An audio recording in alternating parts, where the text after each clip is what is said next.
پھر اسی طرح جو نماز کی حفاظت کرتا ہے اور نماز کی فکر کرتا ہے, نماز کی پابندی کرتا ہے, وہ دراصل اللہ کے ساتھ سچا ہے. پھر اسی طرح جو اپنے جان اور مال سے اللہ کے راستے میں جدوجہد کرتا ہے وہ بھی اللہ کے ساتھ سچا ہے. جو اللہ کی نافرمانی میں کسی مخلوق کی اطاعت نہیں کرتا وہ بھی اللہ کے ساتھ سچا ہے. جو حرام چیزوں سے بچتا ہے وہ بھی اللہ کے ساتھ سچا ہے. اور جو ہر چیز میں, ہر کام میں اللہ کی رضا کا شوق رکھتا ہے, اللہ کی رضا کی تلاش میں رہتا ہے, وہ بھی اللہ کے ساتھ سچا ہے. قرآن مجید میں سچے لوگوں کی صفت کیا بتائی گئی؟ رجال لا تلہیہم تجارت ولا بیع عن ذکر اللہ واقام الصلاۃ. وہ لوگ جنہیں اللہ کے ذکر سے نہ کوئی تجارت غافل کرتی ہے نہ خرید و فروخت. وہ کہیں بھی ہو ان کا دھیان اس میں لگا رہتا ہے کہ کہیں میری نماز کا وقت نہیں. دو طرح کے لوگ ہوتے ہیں, ایک وہ ہوتے ہیں کہ جو ہر کام کرتے ہوئے پہلے یہ دیکھتے کہ نماز کہاں آئے گی, نماز پڑھنے کا انتظام کیا ہوگا.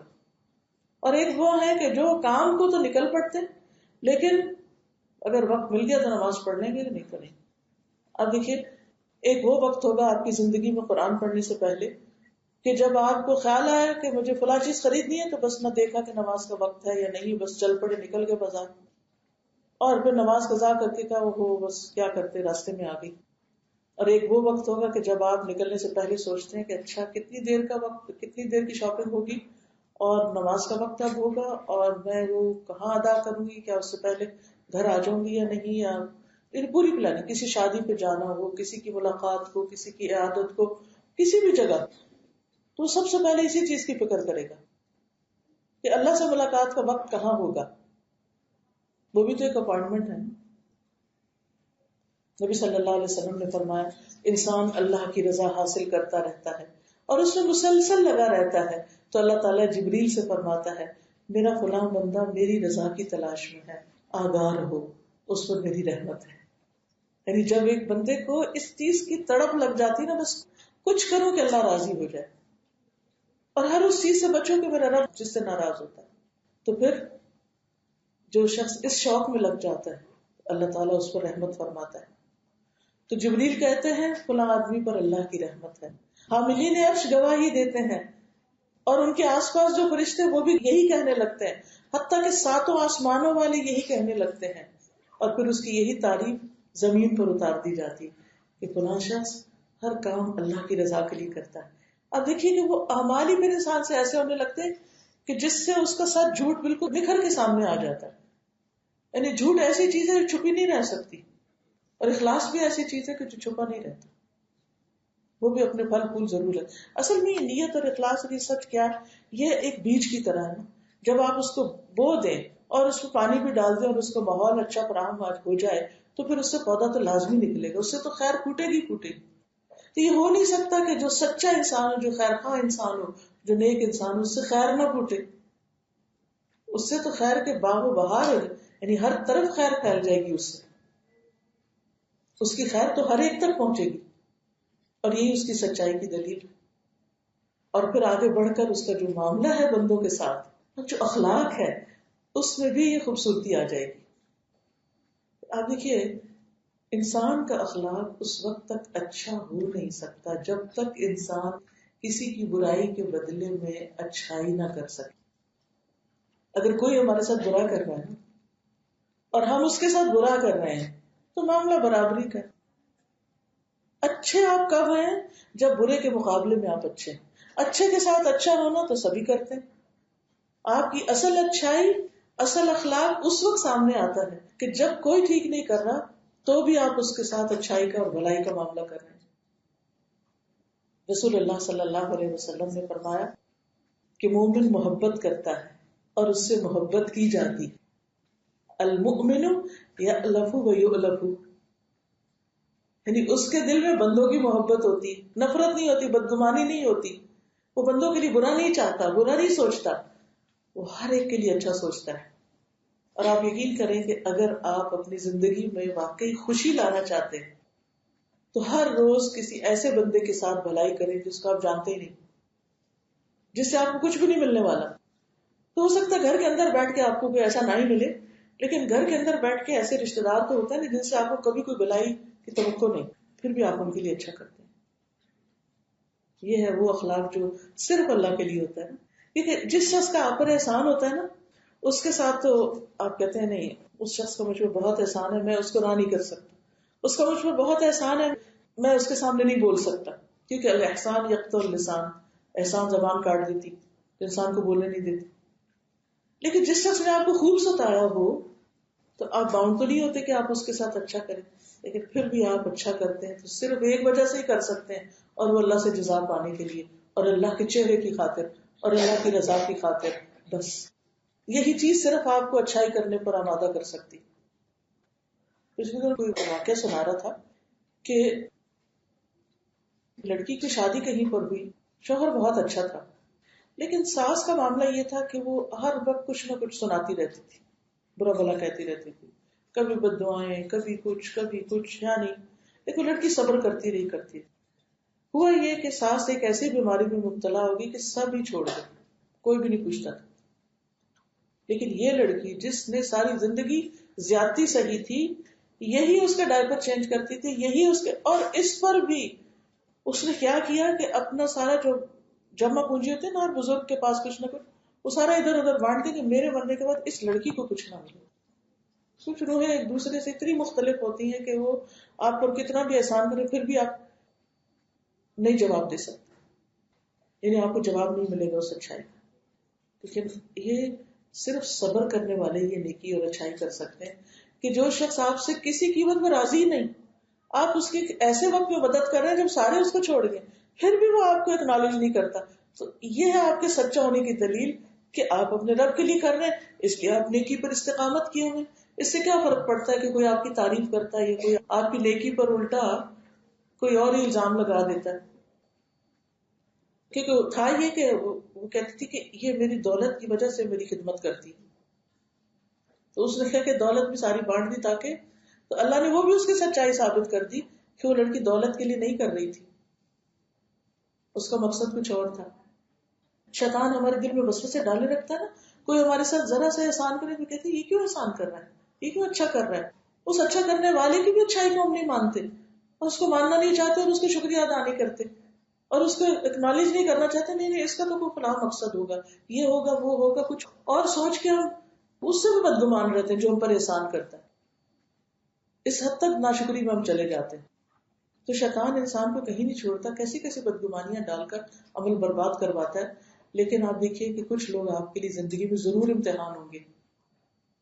قرآن مجید میں آتا ہے وَجَعَلْنَا بَعْضَكُمْ لِبَعْضٍ فِتْنَةً أَتَصْبِرُونَ، ہم نے تم میں سے بعض کو بعض کے لیے فتنہ بنا دیا. وہ آپ کا ویک پوائنٹ ہے، انہیں دیکھنا بھی مشکل ہوتا ہے، ان سے معاملہ کرنا، ان سے بات کرنا، کہیں نہ کہیں ان سے آپ کو تکلیف پہنچ گئی رہتی، پھر بھی آپ ان کے ساتھ احسان کرتے ہیں، بھلائی کرتے ہیں، آپ اچھا کرتے رہتے ہیں. لوگ آپ کو آ کے ان کی 10 برائیاں بتاتے ہیں، آپ سن کے اسمائل کر دیتے ہیں، ایک جواب بھی نہیں دیتے، کیونکہ آپ کو کچھ کہنا ہی نہیں ان کو. اللہ ہے نا، وہ دیکھ رہا، سارا معاملہ آپ نے اللہ پہ چھوڑا ہوا. کیا ہم اپنی اس بات میں سچے ہوتے ہیں کہ جب ہمیں کوئی مشکل پیش آتی ہے تو رات کو سوتے ہوئے جب ہم یہ دعا پڑھتے ہیں اللہم اسلمت نفسی الیک ووجہت وجہی الیک اور وفوضت امری الیک، جب اللہ کے سپرد کر دیتے تو پھر اس کے بعد پھر کیوں بڑبڑاتے رہتے ہیں؟ اللہ کے سپرد کر دیا نا، بات ختم، وہ سنبھال لے گا، وہ دیکھ لے گا. پھر کیوں ہر وقت اس چیز کا رونا روتے رہتے ہیں؟ پھر کیوں تجسس کرتے رہتے ہیں؟ پھر کیوں لوگوں سے حل چاہتے ہیں اس کا؟ اللہ ہے نا، کر دے گا. جب ہم کہتے ہیں اتنی خوبصورت دعا ہر روز رات سوتے وقت، کیونکہ نیند جو ہے موت کی بہن ہے، کوئی پتہ نہیں کہ دوبارہ اٹھے کہ نہیں اٹھے، تو اسے کہتے ہیں اللہم اسلمت نفسی الیک، اللہ میں نے اپنا آپ تیرے سپرد کر دیا، وجہت وجہی الیک، اپنا چہرہ بھی تیری طرف کر دیا، یعنی خالص ہو گیا میں تیرے لیے، اور وفوضت امری الیک، جو میرے دل پہ گھبراہٹ ہے، فکر ہے، پریشانی ہے، جو بھی میرا معاملہ ہے میں نے تیرے سپرد کر دیا، تو اس کو دے. آپ دیکھیں بڑی سے بڑی مصیبت آپ کے لیے ہلکی ہو جائے گی، کر کے تو دیکھیں. لیکن سچے ہو اپنی بات میں، یہ نہ ہو کہ کہیں اللہ تیرے سپرد کر دے اور پھر اس کے بعد اپنے ہاتھ میں بھی لے لیا کہ اللہ تو پتہ نہیں کرے گا کہ نہیں، اس کو ٹھیک میں خود ہی کر لوں. ایسے نہیں، پورے یقین کے ساتھ، کیونکہ جس چیز کی حفاظت اللہ کرے اسے کوئی نقصان نہیں دے سکتا، اور جو اللہ دینا چاہے وہ آپ سے کوئی روک بھی نہیں سکتا. اللہم لا مانع لما اعطیت ولا معطی لما منعت اور اگر وہ کوئی چیز نہیں دینا چاہتا اپنی حکمت کے تقاضے کے تحت کہ وہ آپ کے لیے اچھی نہیں، تو اسے تو دے بھی نہیں سکتا. تو آپ دیکھیے کس طرح فکریں اٹھتی جاتی ہیں، کس طرح بوجھ ہٹتے جاتے ہیں. ہے کوئی ہمارا جو ہمارے بوجھ اٹھا لے گا، جو ہمارے لیے سب کچھ کرے گا؟ ہمارا کام صرف اس کو راضی کرنا ہے، کیونکہ ہمیں اس لیے پیدا کیا کہ ہم اس کو راضی کریں اور باقی معاملے اس پہ چھوڑیں. کوشش کرنے کے بعد یہ نہ سوچے کہ یہ میری کوشش کے نتیجے میں ہے. کوشش تو اس نے ہم پہ لازم کی ہے نا. اس کا مطلب معاملہ اللہ کے سپرد کرنے کا مطلب کیا ہے کہ پھر ہم اس پہ بھروسہ کریں کہ وہ اس کو درست کرے گا، اور ہمارے ذمے جو کام ہے، جو ہماری ڈیوٹی ہے، وہ پوری کریں. جو ہمارے کرنے کا کام، اس جھگڑے کو چھوڑیں. کیونکہ جب انسان غیر ضروری چیزوں میں پڑتا ہے تو اس کے فرائض میں بھی کوتاہی ہوتی ہے، اس کے اخلاق میں بھی خرابی آتی، اس کے ایمان میں بھی کمزوری آتی. تو اخلاق میں صدق جو ہے یہ انسان کے سچا ہونے کی دلیل ہے اللہ کے ساتھ. اس لیے پھر انسان کیا کرتا ہے، جسے حدیث میں آتا ہے من آتا للہ ومنع للہ واحب للہ وابغض للہ وانکح للہ فقد استکمل ایمانہ.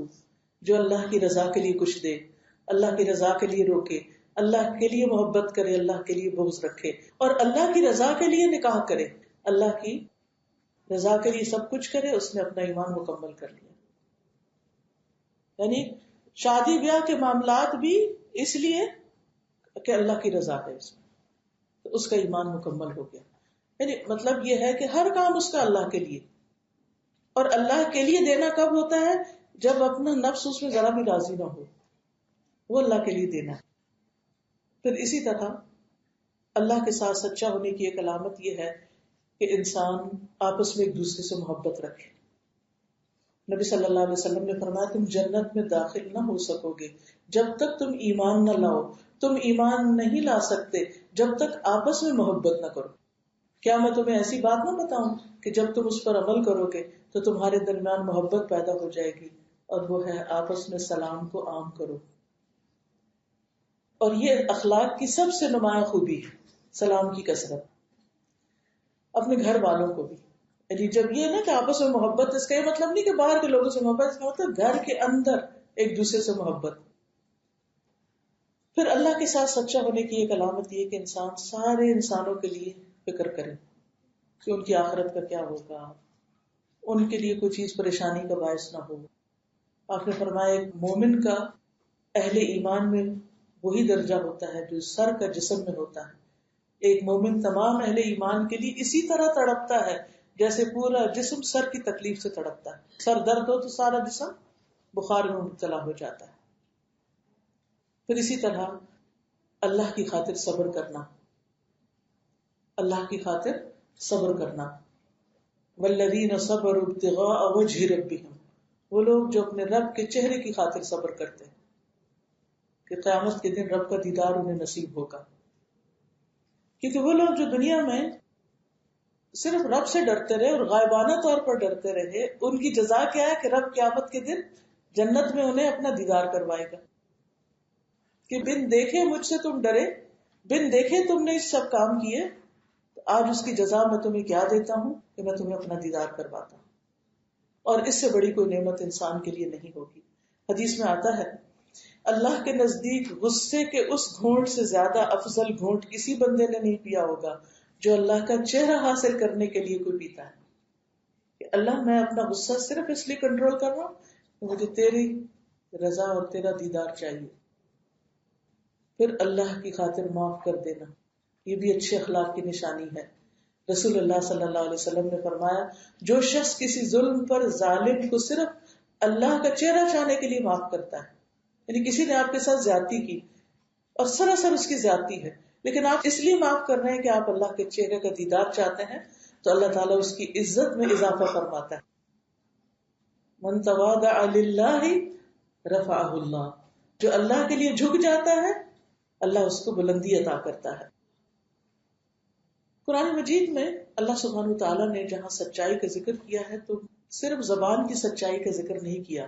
ہم جب سچ کی بات کرتے ہیں نا تو ہم صرف قول کی سچائی کی بات کرتے ہیں. قول کا سچا ہونا تو ہے ہی، لیکن عمل کا سچا ہونا یہ بھی بڑا اہم ہے. اور عمل کی سچائی کیا ہے کہ کوئی دیکھے یا نہ دیکھے، دنیا کی کوئی جزا ملے یا نہ ملے، کوئی آپ کے ساتھ اچھا کرے یا نہ کرے، تو آپ اچھا کرتے ہی رہیں، کیونکہ آپ نے یہ کہا کہ ہم ان صلاتی و نسکی و محیای و مماتی للہ رب العالمین، ہم سب کچھ اللہ کے لیے کرتے ہیں، اس لیے اس سے کوئی فرق نہیں پڑتا کہ ہمارے حالات کیسے، ہم اپنے طور پر ہر چیز اچھی کرتے ہی رہیں گے۔ اسی طرح اللہ تعالیٰ نے سچائی کے مقامات کا بھی ذکر کیا ہے، رب ادخلنی مدخل صدق واخرجنی مخرج صدق، کہ اللہ مجھے سچائی کی جگہ داخل کر یا سچا داخل کر، اور میرا نکلنا بھی سچائی والا ہو، اور میرے لیے اپنے پاس سے ایسا غلبہ عطا کر جو مددگار ہو میرا۔ اس کا کیا مطلب ہے؟ اس کا مطلب یہ ہے کہ میں جہاں بھی ہوں سچائی کے ساتھ ہی رہوں، کہیں جاؤں تو نیک مقصد ہو، کہیں سے نکلوں تو نیکی کے ساتھ، نیکی لے کر لوٹوں، گناہ کما کے نہ لوٹوں کسی بھی کام کے لیے۔ مثلاً یہاں پر آپ آئیں اللہ کی رضا کے لیے، تو اللہ سبحانہ وتعالیٰ ضرور اپنی محبت میں سے، اس علم میں سے آپ کو رہنمائی دے گا جو یہاں آپ کو انشاءاللہ نصیب ہوگا، اور پھر اس پر عمل کی توفیق بھی دے گا، کیونکہ آپ صرف اللہ کی خاطر آئے تھے۔ اور پھر جب انسان ایک سچی نیت کے ساتھ، سچے ارادے کے ساتھ میں کچھ سیکھنے کے لیے جا رہا ہوں، اور مقصد، اور پھر اس سچائی کو سمیٹ کر ساتھ نکلتا ہے، اور اس نیت اور ارادے کے ساتھ کہ جو اچھی بات مجھے پتہ چلی اس کو میں کرنے کی بھی کوشش کروں، تو آپ سچوں میں لکھ لیے جاتے ہیں۔ پھر اسی طرح اللہ تعالیٰ نے زبان کی سچائی کا بھی ذکر کیا، جیسے وہ دعا مانگی تھی نا ابراہیم علیہ السلام نے، وَاجْعَلْ لِي لِسَانَ صِدْقٍ فِي الْآخِرِينَ، کہ پیچھے آنے والوں میں میرے لیے سچی زبان ہو، یعنی مجھے وہ وہی کہیں جو میں ہوں۔ یعنی بعض اوقات آپ دیکھیں کہ آپ اچھا کر رہے تھے اور لوگ آپ کو برا بھلا ہی کہہ رہے ہوتے ہیں، تو وَاجْعَلْ لِي لِسَانَ صِدْقٍ فِي الْآخِرِينَ، جو اللہ کے ساتھ سچا ہوتا ہے اللہ تعالیٰ بندوں کی زبان سے اس کے لیے سچی گواہی عطا کرتا ہے، اور اس کی سچی ناموری اس کو عطا کرتا ہے۔ پھر اسی طرح سچائی کے قدم کا ذکر بھی ہے، قدم صدق عند ربهم وبشر الذین آمنوا ان لهم قدم صدق عند ربهم، جو لوگ ایمان لائے انہیں خوشخبری دے دو کہ ان کے لیے رب کے ہاں سچا مقام ہے، اور وہ سچا مقام کیا ہے؟ ان المتقین فی جنات ونہر فی مقعد صدق عند ملیک مقتدر، بے شک متقی لوگ باغوں اور نہروں میں ہوں گے صدق کی مجلس میں۔ کون سی ہے صدق کی مجلس؟ سچائی کی مجلس، عظیم بادشاہ کے پاس، اللہ سبحانہ تعالیٰ کے پاس جو بے حد قدرت والا ہے، ملیک مقتدر۔ تو یہ قدم صدق کس کا ہوگا؟ لسان صدق کس کے لیے، اور مقعد صدق کس کے لیے؟ جو اپنے رب کے ساتھ سچا ہو جائے، جو بندوں کے ساتھ سچا ہو جائے، جو ان کے ساتھ مخلص ہو جائے، جس کی بات سچائی پر مبنی ہو، جس کا معاملہ سچائی پر مبنی ہو، اور جس کا اخلاق سچائی پر مبنی ہو، وہ تکلف پر مبنی نہ ہو، وہ دکھاوے پر مبنی نہ ہو۔ جھوٹا اخلاق کیا ہوتا ہے؟ جھوٹا اخلاق ہوتا ہے اوپر اوپر کی خوشامد اور تعریف، اور جس وقت ذرا بھی آپ کو کسی سے تکلیف پہنچی سب پانی میں گیا، سب اخلاق ختم۔ لیکن سچا اخلاق صبر کے ساتھ دوسرے کی تکلیف دے بات بھی برداشت کر کے، اذا خاطبهم الجاہلون قالوا سلاما، ایسے لوگوں کے لیے سچا مدخل، سچا مخرج، سچی زبان، سچی مجلس اور سچا قدم عظیم رب کے پاس، آغاز بھی اچھا اور انجام بھی اچھا۔ جب انسان اللہ کے ساتھ سچا ہوتا ہے تو اسے دنیا میں بھی فائدے ملتے ہیں۔ دنیاوی فائدے کیا ہے؟ نمبر 1، وَمَن يُؤْمِن بِاللَّهِ يَهْدِ قَلْبَهُ، اللہ تعالیٰ سیدھے راستے کی طرف اس کی رہنمائی کر دیتا ہے، اس کو حق کی پیروی کی توفیق عطا کر دیتا ہے۔ جب آپ خالص ہوتے ہیں نا اور صحیح راستہ چاہتے ہوتے ہیں تو اللہ تعالیٰ آپ کو صحیح رہنمائی بھی دے دیتا ہے کہ اب آپ کیا کریں، آپ سے صحیح فیصلے بھی کروا دیتا ہے، صحیح انجام تک پہنچا دیتا ہے، سچا مقام عطا کر دیتا ہے۔ اور اس میں بہت بڑا واقعہ ہے سلمان فارسی رضی اللہ عنہ۔ آپ سب نے سلمان فارسی رضی اللہ عنہ کے بارے میں سنا ہوگا کہ کس طرح انہوں نے سچائی کی تلاش میں جگہ جگہ مختلف لوگوں کے پاس جا کر رہنا گوارا کیا۔ سلمان فارسی اپنا واقعہ کو یوں بیان کرتے ہیں کہ میں اصفہان کا رہنے والا ایک فارسی باشندہ تھا۔ میرا تعلق ان کی جے نامی بستی سے تھا۔ میرا باپ اپنی بستی کا بہت بڑا کسان تھا۔ میں اپنے باپ کے ہاں اللہ کی مخلوق میں سب سے زیادہ محبوب تھا۔ میرے ساتھ ان کی محبت قائم رہی، حتیٰ کہ انہوں نے مجھے گھر میں آگ کے پاس ہمیشہ رہنے والے کی حیثیت سے پابند کر دیا، کیونکہ پارسی تو پارسی آگ کے پجاری تھے یہ لوگ، تو باپ نے گھر میں ہی آگ جلانے کا وہ یعنی عبادت گاہ بنا رکھی تھی جہاں لوگ عبادت کرتے تھے۔ کہتے کہ مجھے اس کے پاس اس طرح پابند کر دیا گیا جیسے کسی لڑکی کو پابند کیا جاتا ہے۔ وہ کہتے کہ میں نے مجوسیت میں بڑی جد و جہد سے کام لیا، یعنی کسی وقت میں آگ بجھنے ہی نہیں دیتا تھا، ایک لمحے کے لیے آگ نہیں بجھنے دیتا تھا، اپنے کام میں اتنے سچے اور مخلص۔ کہتے کہ میرے باپ کی بہت بڑی جائیداد تھی، بہت بڑی جائیداد۔ ایک دن انہوں نے اپنی عمارت کے سلسلے میں مصروف ہونے کی وجہ سے مجھے کہا، اے میرے بیٹے، میں آج اپنی اس عمارت میں مشغول ہو گیا ہوں اور اپنی جائیداد تک نہیں پہنچ پاؤں گا، یعنی اپنے باغات اور زمینیں جو ہیں، اس لیے ذرا تم چلے جاؤ اور جا کر دیکھاؤ۔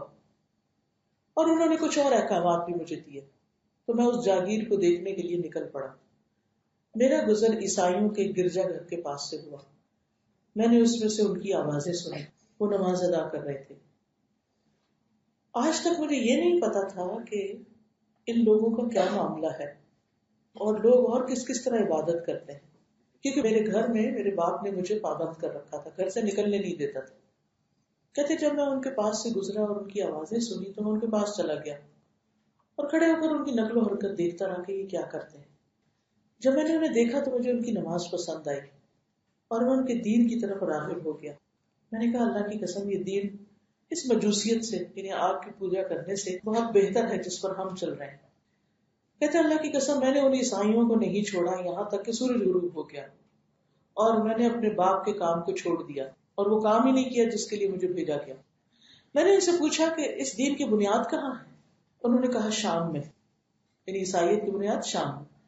پھر میں اپنے باپ کی طرف واپس آ گیا، کیونکہ مجھے دیر ہو گئی تھی تو انہوں نے مجھے بلانے کے لیے کچھ لوگوں کو میرے پیچھے بھیجا اور میں نے ان سے ان کا سارا کام چھڑوا دیا۔ یعنی میرا باپ جو تھا وہ میرے اس دین سے بے رغبت ہونے کی وجہ سے ایسے غم میں مبتلا ہو گیا کہ وہ کچھ کر نہیں پاتا تھا۔ جب میں واپس آیا تو انہوں نے پوچھا بیٹا تم کہاں تھے؟ کیا میں نے تمہارے ذمہ ایک کام نہیں کیا تھا؟ میں نے کہا ابا جان کچھ لوگوں کے پاس سے گزرا، وہ اپنے گرجا گھر میں نماز پڑھ رہے تھے، مجھے ان کا دین بہت اچھا لگا اور اللہ کی قسم انہی کے پاس رہا حتیٰ کہ سورج غروب ہو گیا۔ تو میرے باپ نے کہا بیٹا اس دین میں کوئی خیر نہیں، تمہارا اور تمہارے آباء و اجداد کا دین بہتر ہے، یعنی آپ کی پوجا کا کام بہتر ہے۔ میں نے کہا اللہ کی قسم ہرگز نہیں، وہ دین ہمارے دین سے بہتر ہے۔ کہتے کہ میرے ان جذبات کی وجہ سے باپ کو میرے بارے میں خطرہ لاحق ہو گیا۔ انہوں نے میرے پاؤں میں بیڑیاں ڈال کر مجھے اپنے گھر میں پابند کر دیا۔ میں نے عیسائیوں کی طرف پیغام بھیجا کہ جب شام سے کوئی تجارتی قافلہ آئے عیسائیوں کا تو مجھے بتایا جائے۔ کچھ دن کے بعد ایک قافلہ آیا تو انہوں نے مجھے اس کی اطلاع دی۔ میں نے ان سے کہا کہ جب یہ لوگ واپس جانا چاہیں تو مجھے بتائیں۔ تو جب ان کی واپسی کا وقت آ گیا اور انہوں نے مجھے اطلاع دی تو میں نے اپنے پاؤں کی بیڑیاں کاٹی کسی طرح اور ان کے ساتھ چپکے سے نکل گیا، گھر چھوڑ گیا، یہاں تک کہ میں شام پہنچ گیا۔ جب میں شام پہنچا تو میں نے پوچھا کہ وہ کون سی شخصیت ہے جو اس دین والوں میں افضل ہے؟ انہوں نے کہا فلاں گرجا گھر میں ایک پادری رہتا ہے۔ میں اس کے پاس گیا، میں نے کہا میں اس دین کی طرف راغب ہوا ہوں، اب میں چاہتا ہوں کہ آپ کے پاس رہوں اور گرجا گھر میں آپ کی خدمت کروں اور آپ سے تعلیم حاصل کروں اور آپ ہی کے ساتھ نماز پڑھوں۔ اس نے کہا ٹھیک ہے آ جاؤ۔ بس میں اس کے ساتھ رہا، لیکن وہ اصل میں بڑا برا آدمی تھا۔ وہ لوگوں کو صدقہ کرنے کا حکم دیتا، اس کی ترغیب دلاتا، جب اس کے پاس کئی چیزیں لے کر آتا تو اپنے لیے جمع کر لیتا اور مساکین کو کچھ بھی نہ دیتا، حتیٰ کہ اس کے پاس سونے چاندی کے کئی مٹکے جمع ہو گئے۔ جب میں نے اسے یہ کام کرتے دیکھا تو مجھے اس سے شدید نفرت ہوئی۔ بالآخر وہ مر گیا۔ اسے دفن کرنے کے لیے عیسائی لوگ پہنچ گئے تو میں نے ان سے کہا یہ تو بہت برا آدمی تھا، یہ تمہیں تو صدقہ کرنے کا حکم دیتا، لیکن جب تم صدقہ اس کے پاس جمع کرواتے تو اپنے لیے ذخیرہ کر لیتا، کسی کو کچھ نہیں دیتا تھا. انہوں نے مجھ سے پوچھا تجھے کیسے علم؟ تو میں نے انہیں اس خزانے کی خبر دی، اور جب انہوں نے وہ جگہ دیکھی تو وہاں سے 7 مٹکے نکالے سونے چاندی کے. تو انہوں نے کہا کہ ہم تو اس کو دفن بھی نہیں کریں گے، لہٰذا انہوں نے اس کو سولی پہ لٹکایا اور پتھروں سے اس کو سنسار کیا. بعد سے جب وہ فوت ہو گیا تو اس کی جگہ ایک اور آدمی آ گیا، تو انہوں نے اس منصب پہ اسے فائز کیا. سلمان کہتے ہیں کہ جو لوگ 5 نمازیں ادا کرتے تھے میں نے ان میں افضل پایا. میں نے اس شخص کو جو نیا بندہ آیا تھا اسی مقام پر جس کے ساتھ اب میں رہ رہا تھا، اس دنیا میں سب سے زیادہ افضل انسان پایا، بے رغبت دنیا کے معاملے میں، آخرت کے معاملے میں سب سے زیادہ رغبت کرنے والا، دن ہو یا رات عبادت میں تندہی اختیار کرنے والا. میں نے اس سے ایسی محبت کی کہ اس سے پہلے اس قسم کی محبت کسی سے نہ تھی. میں کچھ عرصہ تک وہیں پر مقیم رہا، بالآخر اس کی وفات کا وقت آ گیا. میں نے اسے کہا فلاں میں تمہارے ساتھ رہا اور میں نے تم سے ایسی محبت کی ہے کہ اس سے پہلے کبھی کسی سے محبت نہیں کی.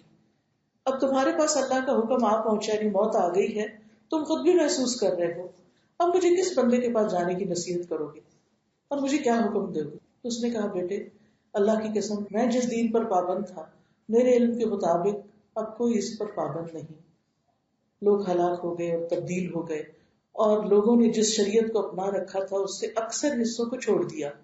ہاں ایک آدمی مسلم ہے، وہاں وہ دین پر کاربند ہے جس پر میں ہوں، تم اس کے پاس چلے جاؤ. جب وہ فوت ہو گیا تو لوگوں نے اسے دفن کر دیا، اور سلمان فارسی کہتے ہیں کہ میں موصل میں پہنچ گیا. میں نے اسے کہا فلاں آدمی فلاں نے مجھے موت کے وقت وصیت کی تھی کہ میں تم سے ملوں اور میں تمہارے ساتھ رہوں، کیا میں تمہارے ساتھ رہ سکتا ہوں؟ اس نے کہا کہ ٹھیک ہے. کہتے ہیں میں نے اسے بھی بہت بہترین آدمی پایا جو اپنے ساتھی کی طرح دین پر قائم تھا. کچھ عرصے کے بعد وہ بھی فوت ہونے کے قریب پہنچ گیا. جب وہ فوت ہونے لگا تو میں نے کہا فلاں مجھے تمہارے بارے میں فلاں نے وصیت کی تھی اور مجھے حکم دیا تھا کہ میں تمہاری صحبت میں رہوں. اب اللہ کی طرف سے تم پر جو نازل ہونے والا ہے یعنی موت، اور تم دیکھ رہے ہو، تو اب مجھے تم کیا وصیت کرو گے، کیا حکم دو گے، میں کس کے پاس جاؤں؟ اس نے کہا بیٹا اللہ کی قسم میرے علم کے مطابق تو اب ایک ہی شخص ہے جو فلاں نصیبین کے علاقے میں ہے، وہاں چلے جاؤ، میری وفات کے بعد وہاں جانا. جب وہ فوت ہوا اور اسے دفن کر دیا گیا تو میں نصیبین والے شخص کے پاس پہنچ گیا. میں نے اسے اپنے بارے میں بتایا اور اپنے بڑے کے حکم کے بارے میں کہ انہوں نے مجھے آپ کے پاس بھیجا ہے. انہوں نے کہا کہ ٹھیک ہے تم یہاں رہ لو. میں وہاں ٹھہر گیا. میں نے اسے سابقہ دونوں کے دین پر پایا اور وہ بہترین انسان تھا جس کے پاس میں نے اقامت اختیار کی، لیکن وہ بھی جلد ہی مرنے لگا. جب موت کا وقت آیا تو میں نے کہا فلاں فلاں نے مجھے تمہارے پاس آنے کی نصیحت کی، اب تم مجھے کس کے پاس بھیجتے ہو؟ اس نے کہا بیٹا ہم تو ایسے آدمی کے بارے میں کوئی معلومات نہیں رکھتے جو ہمارے دین پر قائم ہو، البتہ ایک آدمی اموریہ میں ہے وہ ہمارے ہی دین پر ہے، تم چاہتے تو وہاں چلے جاؤ. تو کہتے ہیں جب وہ فوت ہو گیا اور اسے دفن کر دیا گیا تو میں اموریہ چلا گیا اور وہاں جا کے اپنا سارا ماجرا سنایا. انہوں نے کہا کہ ٹھیک ہے تم یہاں ٹھہر جاؤ. کہتے ہیں کہ میں نے اسے بھی اپنے ان پچھلے ساتھیوں کی طرح نیک سیرت پایا، انہی کے دین پر پایا. سلمان کہتے ہیں کہ یہاں رہ کر میں نے کچھ کام بھی کیا، گائے وغیرہ خریدی، کچھ بکریوں کا مالک بن گیا اور اچھی بلی میری آمدنی میں اضافہ ہو گیا. لیکن کچھ عرصے بعد وہ شخص بھی فوت ہونے لگا. اب میں نے اس سے کہا کہ اب میں کدھر جاؤں؟ تو اس نے کہا کہ ہمارے پاس تو اب کوئی بندہ ایسا نہیں رہا، ہاں اب ایک نبی کی آمد کا وقت قریب ہے، اسے دین ابراہیمی کے ساتھ مبعوث کیا جائے گا، وہ عربوں کی سرزمین سے ظاہر ہوگا، اس شہر کی طرف ہجرت کر جاؤ جو 2 حروں یعنی کالے پتھروں کے درمیان ہے، ان کے درمیان کھجوروں کے درخت ہوں گے، اس کی کچھ علامات بھی ہوں گی جو مخفی نہیں ہوگی. وہ ہدیہ کھائے گا صدقہ نہیں کھائے گا، اس کے کندھوں کے درمیان مہر نبوت ہوگی، اگر تمہیں استطاعت ہے تو وہاں تک جا پہنچو. وہ کہتے ہیں کہ یہ کہہ کے وہ شخص فوت ہو گیا، اسے دفن کر دیا گیا. پھر کچھ عرصہ میں اموریہ میں رہا. میرے پاس بنو کلب قبیلے کے عربوں کا ایک قبیلہ ہے، اس کا ایک تجارتی قافلہ گزرا. تو میں نے ان سے کہا اگر مجھے تم عرب سرزمین کی طرف لے جاؤ تو میں تمہیں اپنی گائیں بکریاں دے دوں گا.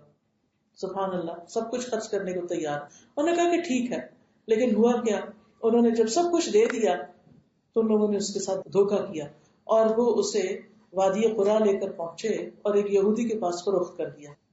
اب سلمان فارسی ایک غلام بن گئے. کہتے ہیں کہ میں ان کے پاس غلام کی حیثیت میں ٹھہرا. کھجوروں کے درخت دیکھے تو مجھے امید ہونے لگی کہ یہی وہ علاقہ ہے جہاں پیغمبر آئیں گے. لیکن مجھے یقین نہیں آ رہا تھا. تو جہاں غلامی کا غم تھا وہاں اس علاقے کی خوشی بھی تھی. وہ شخص ان کا ایک چچا زاد بھائی تھا جو بنو قریظہ سے تھا، مدینہ سے اس کے پاس آیا اور مجھے خرید کر مدینہ لے گیا. اللہ کی قسم جب میں نے مدینہ کو دیکھا اور اپنے ساتھی کی بیان کردہ علامتوں کو دیکھا تو میں نے کہا کہ یہی وہ جگہ ہے. میں وہیں رہ پڑا اور کچھ ہی دن کے بعد اللہ نے اپنے رسول کو وہاں بھیج دیا. کہتے میں دن رات غلامی میں مصروف رہتا تھا. جب نبی صلی اللہ علیہ وسلم تشریف لائے تو اللہ کی قسم میں اپنے آقا کے پھلدار کھجور کے درخت کی چوٹی میں کوئی کام کر رہا تھا. میرا مالک نیچے بیٹھا ہوا تھا. اس کا چچا زاد بھائی اچانک اس کے پاس آیا اور کہنے لگا ہے فلاں بنو قیلا کو اللہ ہلاک کرے، وہ آج قباء میں مکہ سے آنے والے ایک آدمی کے پاس جمع ہے اور ان کا خیال ہے کہ وہ نبی ہے. نبی صلی اللہ علیہ وسلم تشریف لا چکے تھے. کہتے ہیں کہ وہ بات جب میں نے سنی تو مجھ پہ کب کبھی تاریخ ہوگی کہ وہ آ گئے وہ نبی نہیں، سچی ہو گئی بات. سچ کی تلاش میں تھے نا، یہ بات سچی ہو گئی. وہ کہنے لگے کہ درخت ہلنے لگا اور مجھے لگا میں مالک کے اوپر جا گروں گا. اور میں کسی طرح درخت کے نیچے اترا اور میں نے اس شخص سے پوچھا ابھی تم کیا کہہ رہے تھے؟ یعنی میں وہ بات دوبارہ سننا چاہتا تھا. تو میرے آقا کو اتنا غصہ آیا کہ اس نے مجھے زور سے مکہ مارا. تمہارا اس بات سے کیا تعلق؟ اس نے کہا میرا تعلق نہیں، لیکن میں کچھ چھان بین کر رہا تھا، کچھ جاننا چاہ رہا تھا. سلمان کہتے ہیں میرے پاس میرا جمع کیا وہ کچھ مال تھا. جب شام ہوئی تو میں نے وہ مال لیا اور قباء میں رسول اللہ صلی اللہ علیہ وسلم کے پاس پہنچ گیا. آپ کے پاس پہنچا اور کہا کہ مجھے یہ بات پتہ چلی ہے کہ آپ کوئی نیک آدمی ہے اور آپ کے ساتھی بھی غریب ہیں. میرے پاس کچھ صدقے کا مال ہے، میرا خیال ہے کہ وہ آپ لوگوں کے لیے زیادہ مناسب ہے. کہتے ہیں کہ میں نے آپ کے قریب وہ کیا، آپ نے اپنے صحابہ سے کہا کہ تم لوگ یہ کھا لو، میں صدقہ نہیں کھاتا. کہتے ہیں کہ میں ایک دم خوش ہو گیا کہ ایک نشانی تو پوری ہو گئی. کہتے ہیں کہ پھر میں چلا گیا، کچھ مال جمع کیا، پھر میں واپس آیا. اتنے میں نبی صلی اللہ علیہ وسلم مدینہ پہنچ چکے تھے. قریب 2 ہفتے قیام کیا تھا نا ہم نے. پھر میں آپ کے پاس آیا اور میں نے کہا کہ مجھے پتا ہے کہ آپ صدقے کا مال نہیں کھاتے لیکن یہ ہدیہ ہے. تو آپ نے وہ ہدیہ لیا اور اسے خود بھی کھایا اور ساتھی کو بھی کھلایا. اس کے بعد میں نے کہا کہ 2 علامتیں پوری ہو گئی. سلمان کہتے کہ تیسری دفعہ جب میں آپ کے پاس آیا تو آپ بقیع غرقد میں تھے، کسی صحابی کے جنازے کی خاطر وہاں آئے ہوئے تھے. آپ پہ 2 چادریں تھی، آپ صحابہ کے بیچ میں تھے. میں نے آپ کو سلام کہا اور آپ کے پیچھے مہر نبوت دیکھنے کے لیے گھوم کے پیچھے کی طرف آیا تاکہ دیکھ سکوں جس کی پیشن گوئی میرے ساتھی نے کی تھی.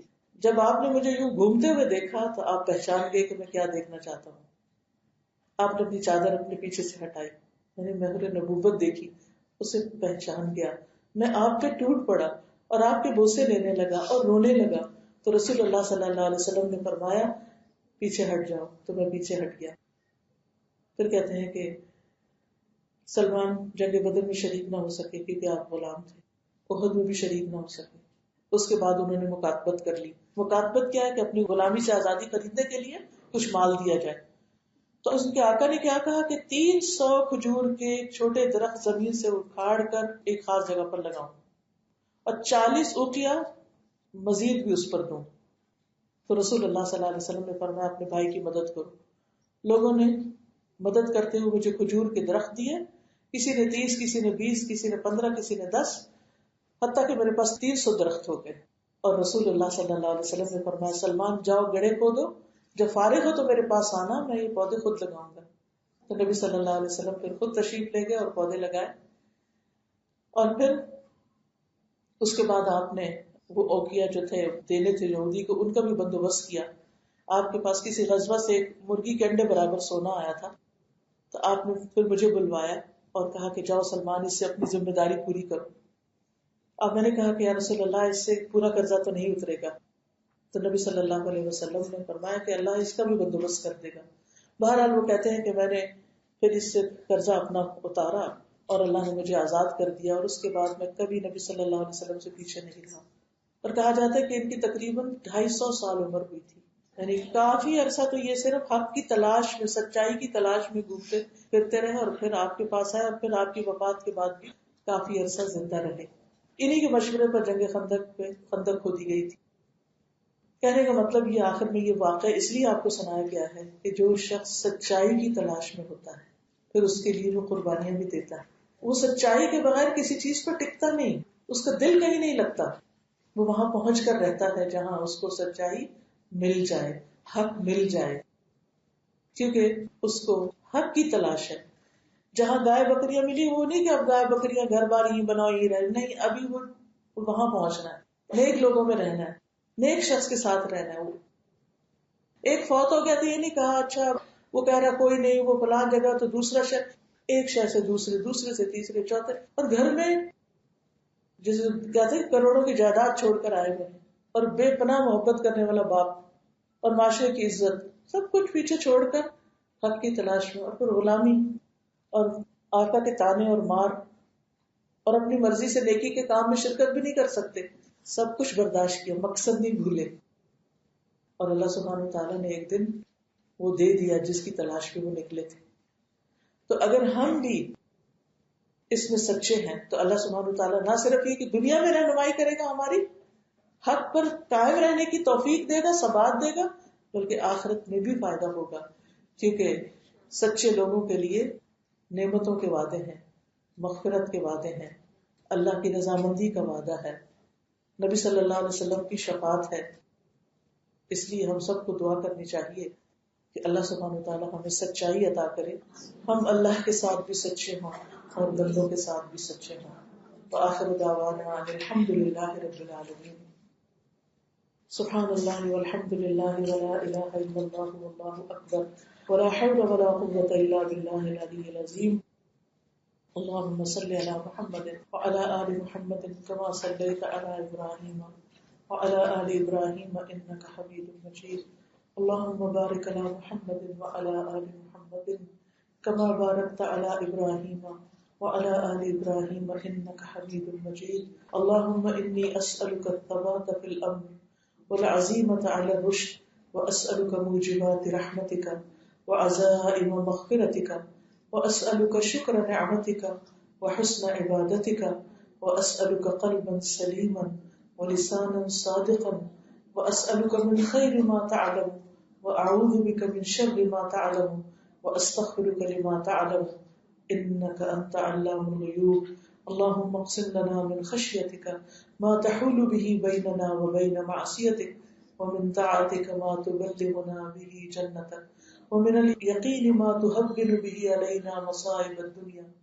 اللهم متعنا بأسماعنا وأبصارنا وقلوبنا أبدا ما أحييتنا واجعله الوارث منا واجعل ثأرنا على من ظلمنا وانصرنا على من عادانا ولا تجعل مصيبتنا في ديننا ولا تجعل الدنيا أكبر همنا ولا مبلغ علمنا ولا تسلط علينا من لا يرحمنا. سبحانك اللهم وبحمدك أشهد أن لا إله إلا أنت أستغفرك وأتوب إليك. السلام علیکم ورحمۃ اللہ وبرکاتہ.